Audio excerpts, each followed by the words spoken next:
Yes, Mr. Chairman. Good afternoon, Mr. Chairman. Good afternoon, Commissioners. Kambi, can you please bring the witness in? Thank you.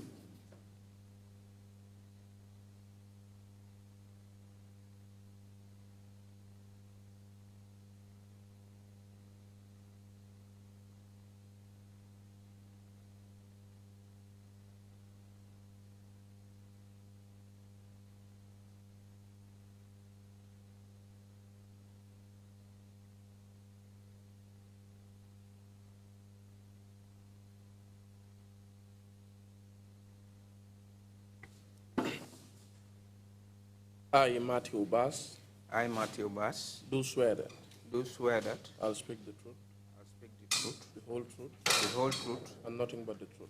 nothing but the truth. So help me God. So help me God.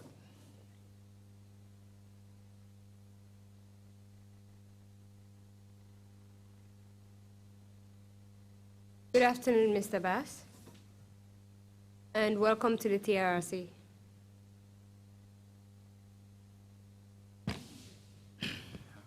Thank you for agreeing to testify at the TRC this afternoon.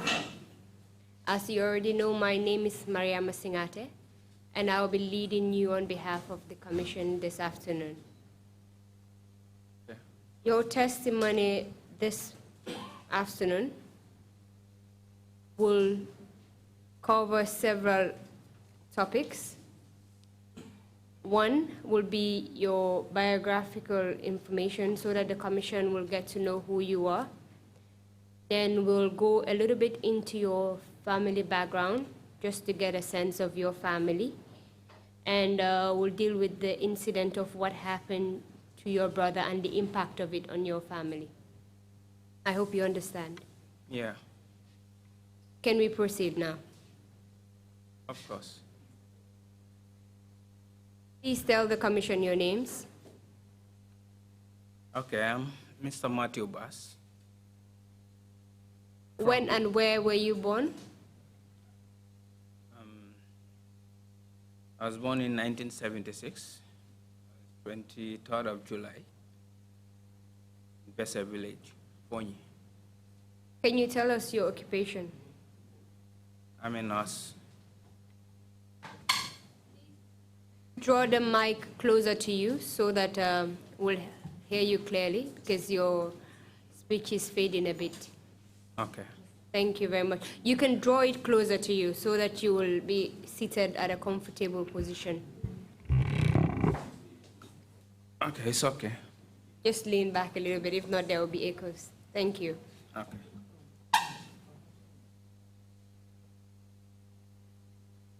Can you tell us where you're residing? In Brewfoot. What are the names of your parents? Okay, my father's name is Emmanuel Bass. My mother's name is Isato Gomez. Do you have any siblings? Yes.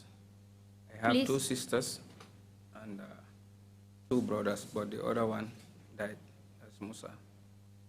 Can you please give us their names? Trrc Bass, Dominga Bass, Simon Bass. You mentioned that one died, which is Musa Bass. Bass, yes. Can you tell us how old Musa was when he died? He was 27 years. Was he married? Not yet. He was single. Did he have any children? No. Can you tell us what Musa was like as a person? Musa was a gentle guy. He was a hardworking person, intelligent and respectful. Was he engaged in any occupation before his passing? Yes, he was working with the Gambia Groundnut Corporation, GGC, in Denton Bridge. And what was his position at the Gambia Granite Corporation?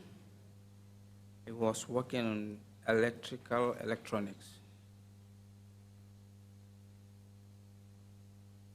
How long did he work at this corporation?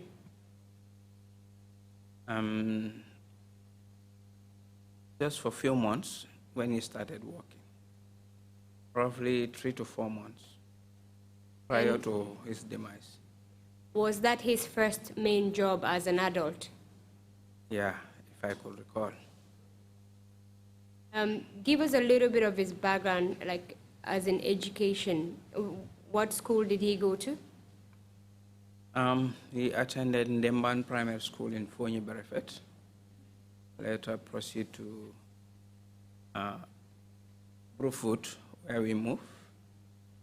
And then after his primary 6, he joined Fatima Senior Secondary School in Buyam. That was in 1999 to 2002, and 12, sorry. Did he go to a higher institute of learning to gain a degree perhaps in electronics? Yes, he attended Charman Electrical Institute. Can you tell us what happened to Musa? Musa, he died as a result of accident. I was called when I was on duties that day. My brother, cousin brother Joseph, called me that your brother is involved in an RTA, and I also called someone, a friend, to inquire, but he told me the same scenario. So I waited for almost an hour. I called my colleagues at the school, who later informed me that Musa is dead. So that was how I received the information from my colleagues. And later my brother called me to inform me about this scenario. Can you take us through that day for Musa? What was he doing until he met up with this accident? According to my brother, he said he was not on duties that day. That was in the evening. They called him that they have electrical problem at the GGC, and then he reports. So after finishing the work, crossing from the other side to the next side, that's what he told me, that's where he met with the convoy, and then the car hit him.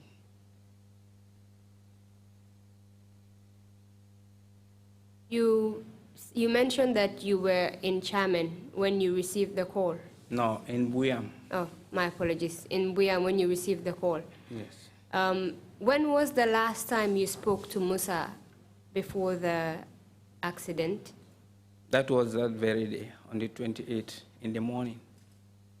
And what was your conversation like with him? That is, if you want to share. Normally, sometimes in the morning, he will call me to greet me as a brother. Then I will ask him about the family affairs. So that was all.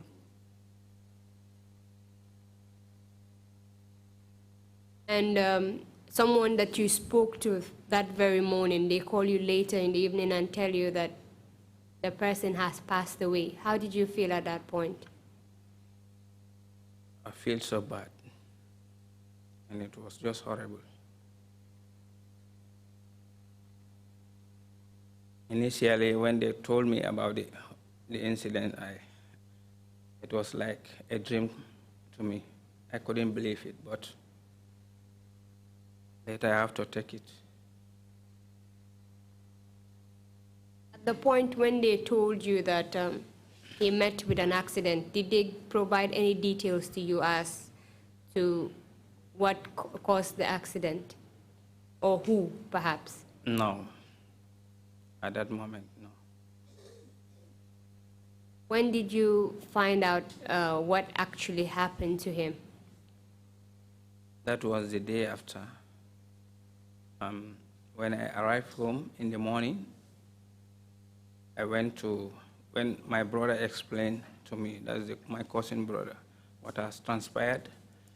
I went to the mortuary myself, and I asked the guy who was working there that I want to see the body of my brother who was involved in an accident. So he helped me, and then I was able to see the face, the dead body. How did you feel seeing his lifeless body in the mortuary like that? I feel so bad. Can you recall the date this accident occurred? 28th of June, 2010.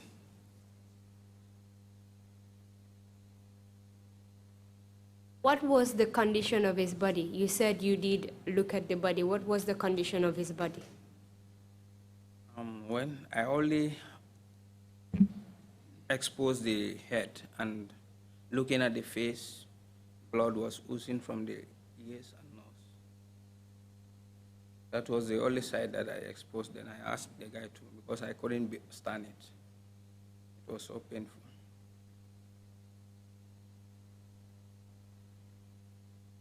After you've seen his body, did you have any questions in your mind as to who or what must have caused his accident? No. Take us through what was going in your mind at that time.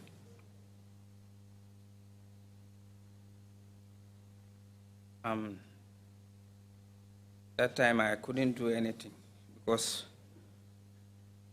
I was just filled with grief. Tears was just coming from my eyes, and I just wept and moved out of the dead house and joined a vehicle back home. When I reached home, I met everybody crying. We can't control the people because he is someone who is very, very friendly and hardworking. Everybody was in tears. Usually when accidents happen along the road, the police are sent to look into the cause of the accident. Did any of that happen with respect to Musa's accident? The police that were responsible by then were the police at the Denton Bridge. They were doing the investigations. Actually, we were not with them. They were doing it, like I said. By then, we also have a situation that was also of great concern with regards to our late brother, senior brother, who was also very sick. So after that, when we have the burial, we are concentrating on his own. Yes. You come to find out who caused the accident? It was later that I knew that it's the convoy that hit him. And then one of our relatives, who is also part of who was also working with working at the president's office, he told me that he knew the guy, the driver who hit him. That is Chano Jalo. And then they were the two people who came to sympathize with us and then apologize to the whole family. Which convoy are you referring to? The former president, Yahya Jammeh, his convoy. Musa was hit by a convoy, correct? Yes. The president's convoy. Yes, ma'am. Can you tell us, just give us a sense of what happened at his funeral? Anyway, this mass was conducted, and those guys that I mentioned, the driver and his boss was there. Had that service at home, And after the burial, we all came back home, and then we had our family discussion with regards to. You mentioned that, sorry, my apologies. You mentioned the driver, Chernojala, the one that caused the accident. And you Yes. said his boss. Do you know the boss' name? I can't remember the name, but it's something Bo.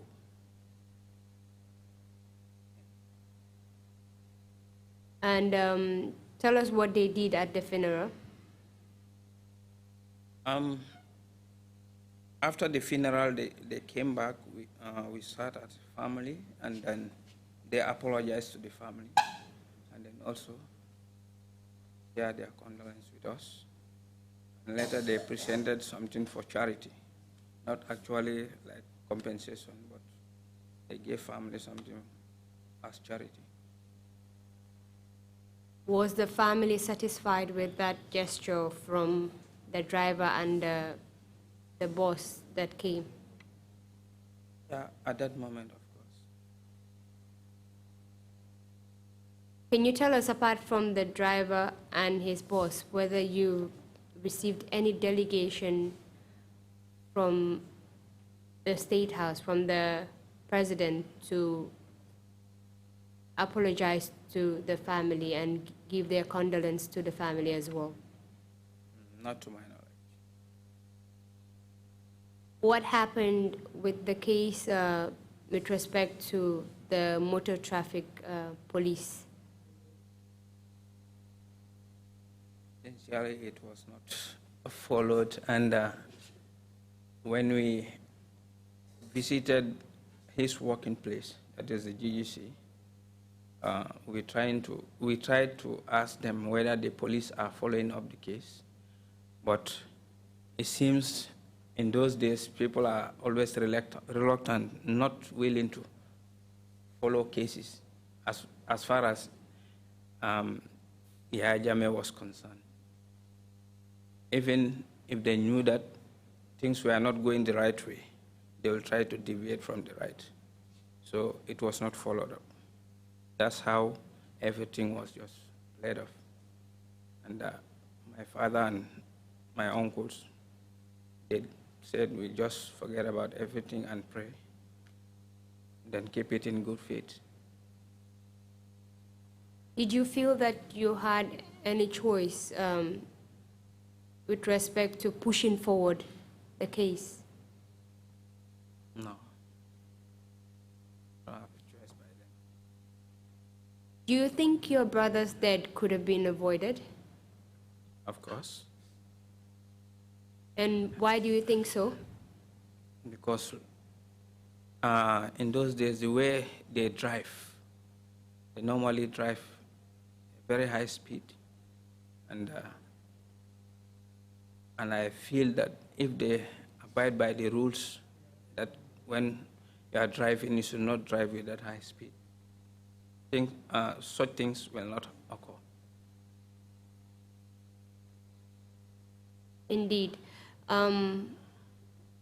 What was the impact of your brother's death on your family? Definitely, it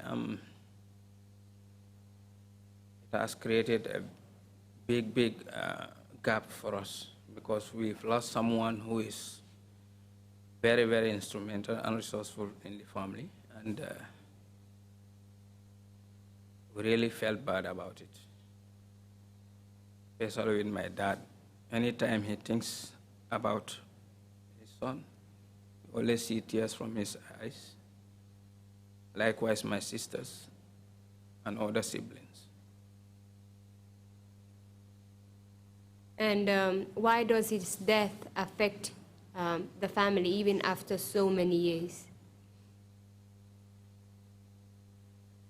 Yeah, because Musa is someone who is very hardworking. He has achieved something that the family should have benefited, and that is the work that he is doing. he has already started something that everyone should have benefited, which, as at the moment, has left a very big gap for us. And we shall never forget that. Do you feel that you got justice from the death of Musa? No, And why is that? because I feel that if such thing happen, at least the people concerned, that's the authority, and the State House, they should have sent in a delegation, at least to show concern that somebody very important in the society is gone or is dead, or they could have just invite the family and have discussions with them and sympathize with them, but nobody did turn up. Given that no one apart from the person that actually caused the accident and his boss turned up to give their condolence to your family, do you think that they did enough to compensate for what happened to Musa? They didn't. They didn't. They did not do enough, actually. Who do you hold responsible for what happened to Musa?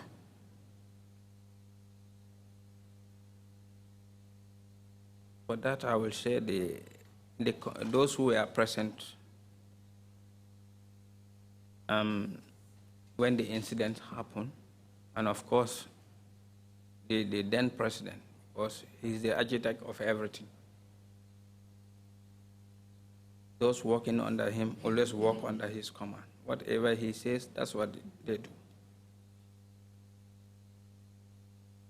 You did provide me with a death certificate, from a photocopy of the death certificate from the Royal Victoria Teaching Hospital.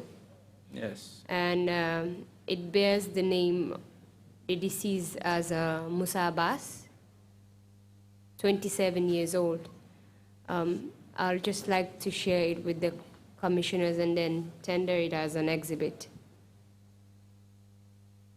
Just give it to the witness first to look at it and identify that this is the document he shared with me.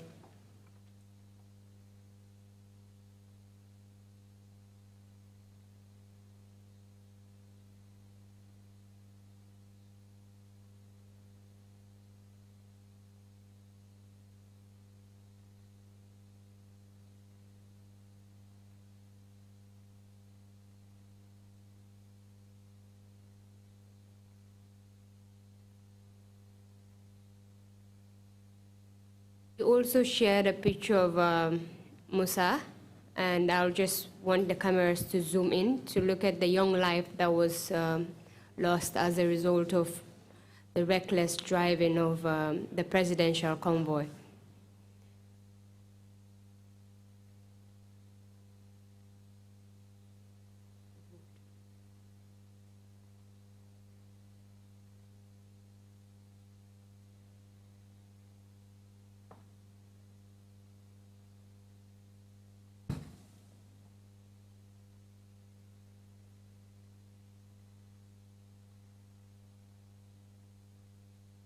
Can you tell us if this picture was taken immediately before he died, or it's an old picture way before he died, just for people to get a sense of how young he was and that his life did matter and was snuffed away from him? This one was prior to his demise. It's an old picture. Thank you very much. Mr. Chairman, I'd like to tender the death certificate in as Exhibit 142. And the photo? I don't know about the photo, but if you want me to exhibit it, I will. I think it should, since it's part of the proceedings here. then it will be Exhibit 142B.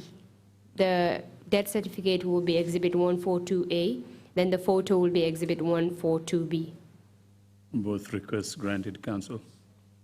Thank you very much, Mr. Chairman. What else would you like to add to your evidence with respect to what happened to your brother Musa Abbas?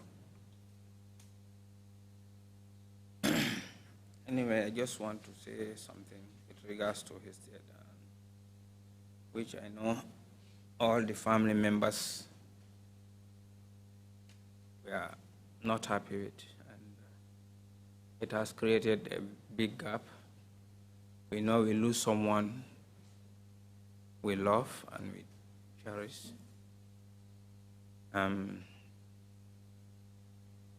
What I want to add is, if such scenarios happen, I feel it is fair enough for the authority to take a step towards it, to make sure they follow it up to the last person.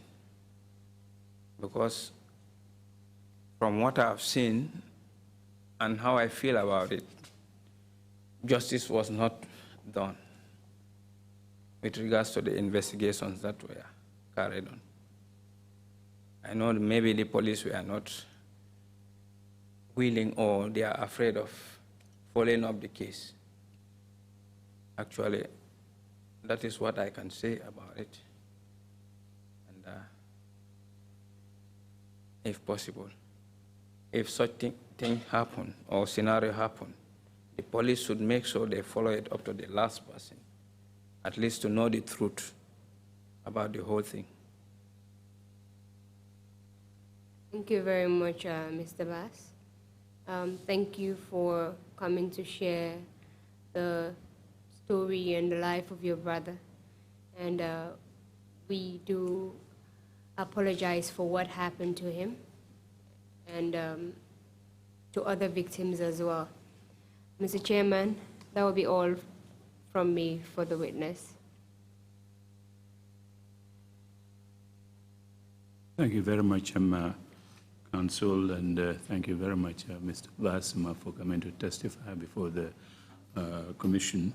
We share your loss and the grief.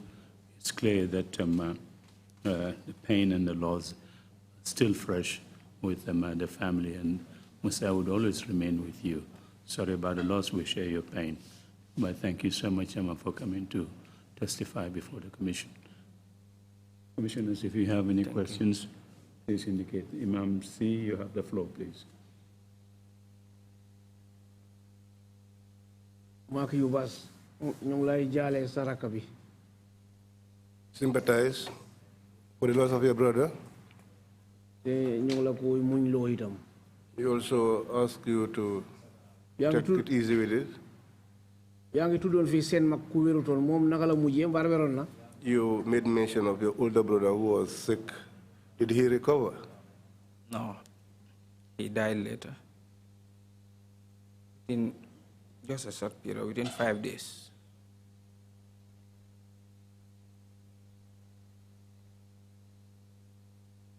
Dafa gaañoon si diggante bi.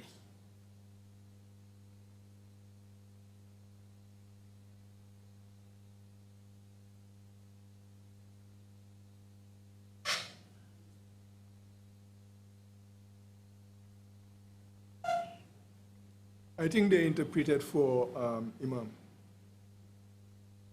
Yeah.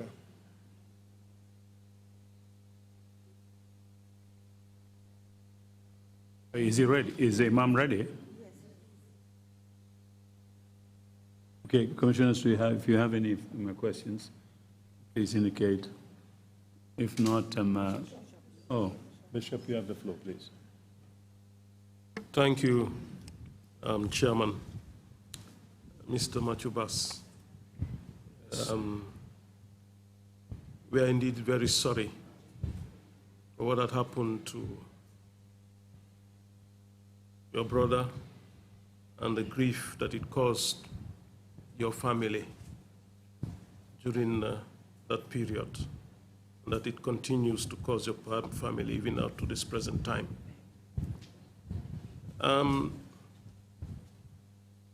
You did mention that it was the driver who actually hit your brother and a colleague that came to the house to offer condolence. Apart from those two, did you receive any official a letter of condolence from the state? Thank you, Bishop. Actually, apart from those two, we've received none. No letter, and nobody came to sympathize with us.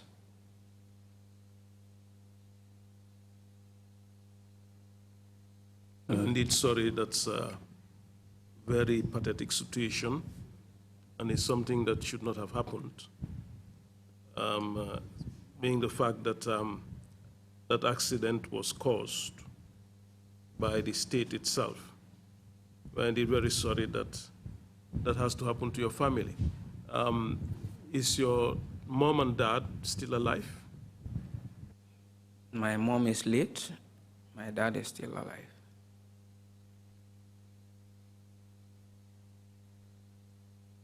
Thank you very much, Mr. Bass. If you have any final remarks to make, please go ahead and do so now. Okay. I just want to thank God for everything that has transpired. And also I just want to thank everyone present here, viewers, for sparing their time, listening to the words that I have just spoken. And I would like to say sorry to anyone if I may offend anyone. And to extend my sincere thanks to Mrs. Singate also for sparing me that time, for giving me that time. And finally, I just want to say thank you, everyone. And I hope all shall be well, by the grace of God.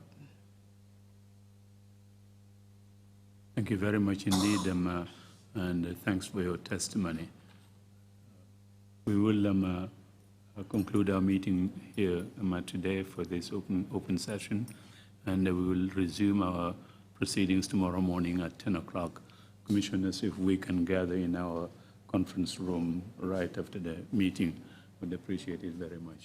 Thank you all very much, and thank you, Mr. Bass, for coming. Meeting is adjourned. Thank you.